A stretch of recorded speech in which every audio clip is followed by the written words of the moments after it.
जय गुरु जी संगत जी। आज हम 27वां सत्संग शुरू करने जा रहे हैं जिसका नाम है गुरु जी को एक सैनिक का अभिवादन। शुरू करते हैं। 35 वर्ष से अधिक समय तक सेना में कार्यरत रहने के कारण मैं सदा इसमें विश्वास करता था कि एक सच्चा सैनिक परिस्थितिवश जीवित रहता है, चयन से प्रेम करता है और व्यवसाय के कारण मरता है। अपने जीवन के संध्या काल में ही मुझे यह आभास हुआ कि मानवीय बुद्धि और भौतिक ज्ञान से आगे दिव्यता का अपार संसार है। आत्मिकता के इन नए किंतु रोचक क्षेत्रों का अनुभव मेरे लिए एक सुंदर स्वप्न था। पर मार्च 1999 के द्वितीय अर्थ में मेरे जीवन का मार्ग बदल गया। गुरुजी के कमल चरणों में मेरे घर से कुछ ही दूरी पर हिमालय की गुफाओं में घोर तपस्या किए बिना ही मुझे अकल्पनीय दिव्यता का स्वरूप प्राप्त हुआ। मैंने गुरुजी के बारे में अपने घनिष्ठ मित्र ले जैन काहलों से सुना था। गुरुजी की दया से उनकी पत्नी का गाठिया रोग समाप्त हो गया था। आश्चर्यजनक रूप से आदि शक्ति श्री गुरुजी का आशीर्वाद प्राप्त करने का सौभाग्य मुझे 4-5 वर्ष के उपरांत ही प्राप्त हुआ। सेना के ही एक अधिकारी मार्च 1999 के अंत में मुझे गुरुजी के पास ले गए। तब से मेरे जीवन के अनेक क्षेत्रों में परिवर्तन आया है। गुरुजी के प्रथम दर्शन के पश्चात मेरे परिवार तेजोमय गुरुजी के संरक्षण में भाग्यवान रहा है। मैं दृढ़तापूर्वक कह सकता हूँ कि गुरुजी शिव के अवतार हैं, जिनके पास विशेष रूप से इस कलयुग में विधाता द्वारा सब नश्वरों के समस्त कष्टों का निवारण करने का उत्कृष्ट कोश है। यह समझ लेना चाहिए कि गुरुजी न केवल इस ग्रह के कठिन से कठिन असाध्य रोगों को समाप्त करने की अद्वितीय क्षमता और अद्भुत शक्ति रखते हैं, अपितु शिव की तरह वह वैद्यनाथ है। रोग का नाम लेते ही वह उसका उपचार अपनी अनोखी पद्धति से करते हैं। उनके कमल चरणों से समर्पण करते ही यह कार्य स्वयं ही आरंभ हो जाता है। पंजाब, हरियाणा, राजस्थान, दिल्ली, पूरे भारत और विश्व में उनके लाखों अनुयायी इसका प्रणाम दे सकते हैं। मेरी सेवानिवृत्ति के बाद अनेक अवसरों पर मुझे उनके स्पर्श मात्र से ही आशीष प्राप्त हुआ है। उस समय भी जब मैं जीवन की सर्वाधिक सच्चाई मृत्यु मुख खोले मेरे सामने खड़ी थी। मधुमेह रोग से ग्रस्त मेरी पत्नी सुशीला को भी गुरु कृपा प्राप्त हुई है। गुरुजी ने उसके दर्शन के प्रथम दिन ही उसे हाथ भर कर लड्डू और मिठाई का प्रसाद दिया और उसके मधु की मात्रा घटकर केवल 107 रह गई। प्रायः भोजन करने से पूर्व उसकी मधु की मात्रा 2000 से अधिक रहती थी।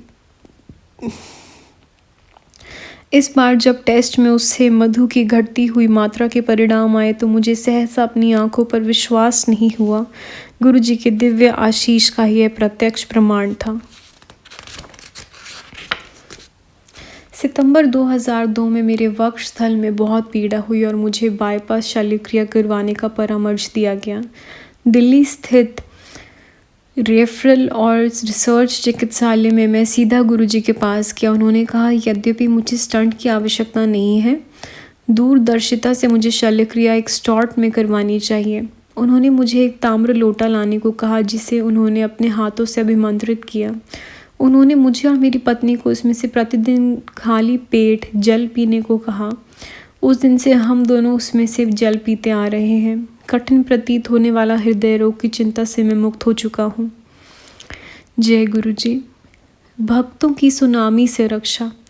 मैं एक अन्य अविस्मरणीय संदर्भ की ओर ध्यान आकर्षित करना चाहता हूँ। 2004 के शीतकाल में गुरुजी ने जालंधर जाने से पूर्व सेवानिवृत्त सैनिकों को आशीर्वाद देने की आकांक्षा व्यक्त करी। मैंने गुरुजी को बताया कि राष्ट्र राजधानी क्षेत्र में बहुत अधिक सेवानिवृत्त सैनिक नहीं होंगे, तो क्या उस अवसर पर सेवारत सैनिकों, जो राष्ट्र के अमूल्य मानव संसाधन है, को भी बुला लिया जाए। सदा की भांति उदार हृदय गुरुजी ने हामी भरकर कहा कि तिथि और स्थान के बारे में वह बाद में बताएंगे। कुछ दिनों के पश्चात जब मैंने गुरुजी से पुनः इसका उल्लेख किया तो उन्होंने मुझे श्री प्रेम सिंह सिंगापुर में भारत के भूतपूर्व राजदूत के साथ छतरपुर मंदिर के निकट एक स्थान का निरीक्षण करने को कहा। हम गुरुजी के एक अन्य अनुयायी श्री क्लेयर के विस्तृत फार्म हाउस पर रात्रि में 11 बज गए। वह अति उपयुक्त स्थान था। प्रेम सिंह और मैंने वापस आकर गुरुजी को समारोह के लिए पूर्ण योग्य स्थान बताया। गुरुजी ने मुझे स्पष्ट कर दिया कि मैं अपना ध्यान केवल सेवारत और सेवानिवृत्त सैनिकों पर केंद्रित रखूं। समारोह रविवार 26 दिसंबर 2004 को होना था। कई भक्तों ने बाहर Thailand, Malaysia, Bangkok Kuala Lumpur, Andaman Nicobar, Goa आदि रमणीय समुद्र तटों पर छुट्टी के लिए जाने की योजना बनाई हुई थी। फलस्वरूप कई भक्तों ने गुरुजी से समारोह में न आने की आज्ञा मांगी, परंतु गुरुजी ने सबको बिना कोई बहाना किए आने का निर्देश दिया। क्योंकि गुरुजी के कथन सबके लिए निर्वावित आदेश हैं, भक्तों ने अपनी योजनाएं रद्द या स्थगित कर दी। इस प्रकार उस समारोह में सैनिकों के साथ अन्य अनेक असैनिक अनुयायी भी आए। सर्वविदित है कि उसी दिन एशिया महाद्वीप के दक्षिण तटों पर सुनामी की विनाश लीला हुई थी। अधिकतर यह वे स्थान थे जहां भक्तों ने बड़ा दिन और नव वर्ष की छुट्टियां मनाने की योजनाएं बनाई थी। इस प्रकार गुरुजी ने अनेक भक्तों के जीवनों की रक्षा करी और उनको नव जीवन प्रदान किया। गुरुजी अपने भक्तों को प्राकृतिक आपदाओं से बचाने और आशीष देने के लिए अनोखे मार्ग अपनाते हैं। गुरुजी अपने भक्तों का वह अभेद्य कवच हैं जो उनकी बड़ी से बड़ी विपदाओं से रक्षा करते हैं। उनके पास रक्षा प्रदान करने वाली ही शक्ति और संवेदना है। वे परम आनंद के दाता हैं जो उस दयालु ईश्वर के अन्यथा और कोई नहीं हो सकता। जय गुरु जी। 3 गुरु मंत्र धर्म का सागर।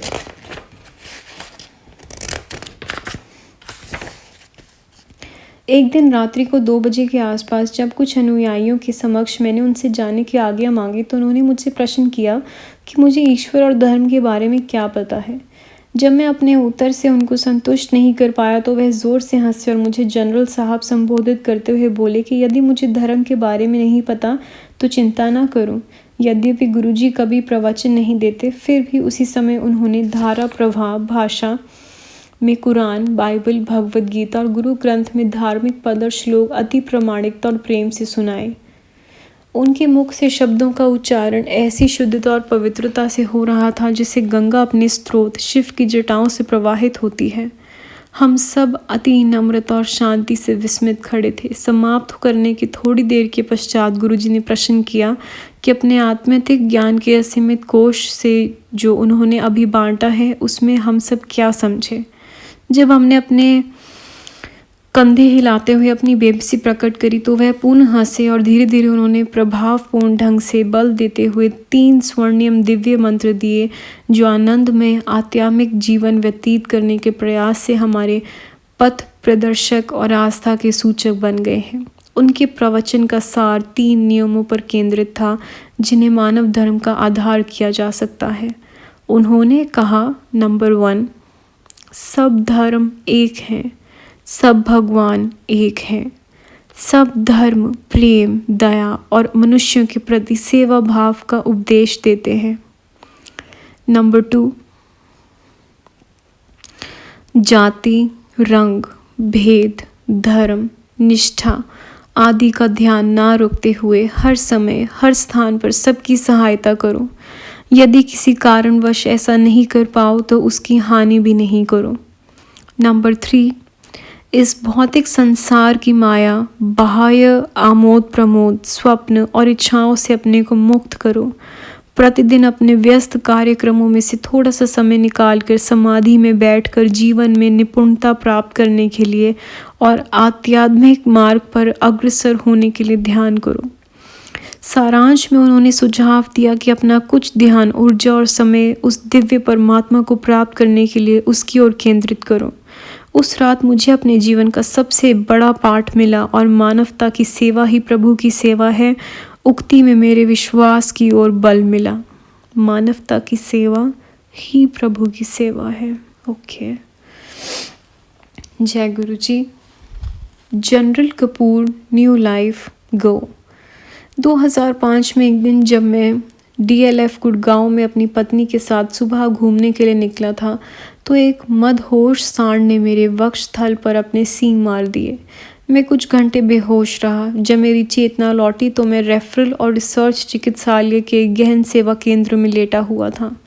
मेरी पत्नी और कुछ संबंधी मेरे शैया के किनारे थे। मुझे लगा कि मेरा अंतिम समय आ गया है।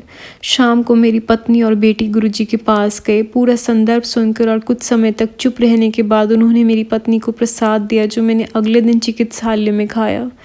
फिर मेरी पत्नी ने मुझे गुरुजी का चित्र देकर उसे तकिए के नीचे रख दिया। अर्धचेतनावस्था में रहते हुए बीच बीच में जब भी मुझे होश आता तो मैं गुरुजी को याद करता था। उन्हीं की कृपा से मुझे शीघ्र ही घर जाकर 2 सप्ताह तक पूर्ण विश्राम करने की आज्ञा मिल गई। परंतु उसी दिन शाम को मैं गुरुजी के पास चला गया। उन्होंने मुझे आशीर्वाद दिए और बोले, जनरल कपूर, न्यू लाइफ, गो। घर लौटते हुए मैंने अपनी पत्नी को कहा कि गुरु कृपा से मुझे कुछ नहीं होगा। इस घटना का वर्णन करते हुए मुझे एक अन्य प्रसंग याद आ रहा है। जब मार्च 1999 में मैंने पहली बार उनके दर्शन किए थे, बैठने के कुछ ही देर के बाद उन्होंने मुझे अपने पास बुलाया और प्रश्न किया कि मैं उनके बारे में कब से जानता हूँ। मैंने उत्तर दिया कि 1995 से। उन्होंने शरारती मुस्कान देते हुए पूछा कि मैं उस समय क्यों नहीं आया। मैं निरुत्तर था और मुझे कुछ कहना सूझ नहीं रहा था। गुरुजी ने जब चमकती हुई आंखों से मेरी ओर देखा तो मैं बोला कि यह मेरी नियति ही रही होगी। गुरुजी फिर बोले कि यदि मैं उस समय आया होता तो संभवतः मुझे अधिक लाभ अवश्य मिलता, किंतु जीवन की उस अवस्था में वह समय उचित नहीं था।